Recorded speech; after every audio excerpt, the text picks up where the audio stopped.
This is the first dwelling Edward and Frederick built, which is now the site of the homestead. The property was originally called Swanlea, but later became known as Yulgilbar. The land they claimed was inhabited by nomadic Aboriginals. Edward learned the language from Pundoon, a boy he adopted after Pundoon's mother had been killed in a dispute with settlers. He was instrumental in helping the brothers understand the Aboriginal way of life. Shown here is a typical mode of transport, the bullock wagon loaded with supplies for the isolated homestead.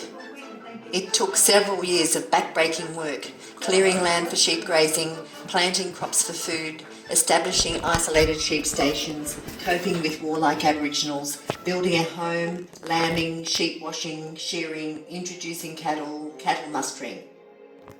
There was no machinery to help dig those post holes or plant the vines. Everything was done by hand. Journeys to town or a neighbouring property could take several days. Yulgilbar started to take shape. In 1846, tragedy struck the Ogilvy family. Frederick Ogilvy died suddenly at age 30. His final burial place and gravestone is in the family vault overlooking the homestead. The next 13 years are years of hard work for Edward. He works long hours to cope with the loneliness and isolation, but eventually Yulgilbar would experience the woman's touch. Edward was now sole master of Yulgilbar. He battled on, working and travelling the vast property tirelessly. After establishing Yulgilbar to a point of reasonable prosperity, it was always his ambition to tour Europe. He eventually appointed a manager, T.H. Smith, and left for the Grand Tour with his parents in 1856. After much travelling in Europe, Edward visits Ireland and falls in love with Theodosia de Burgh. He is besotted by her and persuades her to marry him in 1858. She is 20 years younger than he. They honeymoon in Europe and return to Australia in 1859. It is said that to encourage Theodosia to come to Australia, he promised to build her a castle. On return to Yulgilbar, the newly marrieds live in the homestead with plans to build a grand new home. This drawing of the homestead was done by Edward Ogilvy's sister Ellen Bundock. There are many theories as to the inspiration behind the design of the big house. Some think Moroccan, others Italian. It is probably the latter, as Edward fell in love with Italy and its architecture. Edward and Theodosia went on to have 11 children, 8 girls and 3 boys. They don't have Mary, TV. No TV. William, Theodosia, Jessie, Maud, Mabel, Edward, Emmeline, Kathleen and Hubert.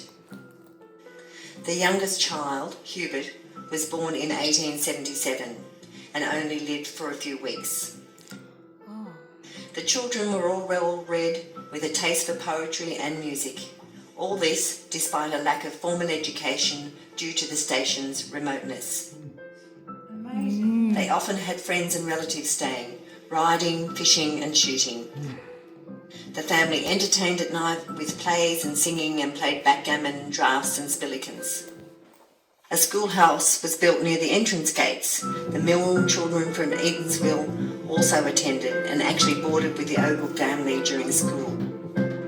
After Hubert's birth, her 11th child, Theodosia never fully recovered. Her health continued to deteriorate and Edward took the family to Europe to seek medical help. She died in 1886, aged 47. Edward continued to stay in Europe while Yulgilbar was being managed by Penrose. Here you can see the girls dressed in mourning after their mother died. One by one the children started going their own ways, either marrying, continuing their education or, as in the boys' cases, pursuing a career.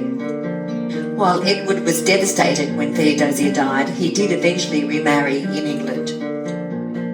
His bride was Lord Tottenham's granddaughter Alicia, or Alice as she was known. She was 30 years his junior.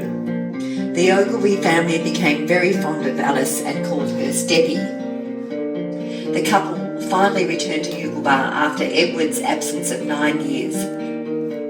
Edward eventually appointed his 6th daughter, Mabel, as his heir. In January 1896, Edward Ogilvy, whilst holidaying in Barrel, was thrown from his horse and died soon after from his injuries.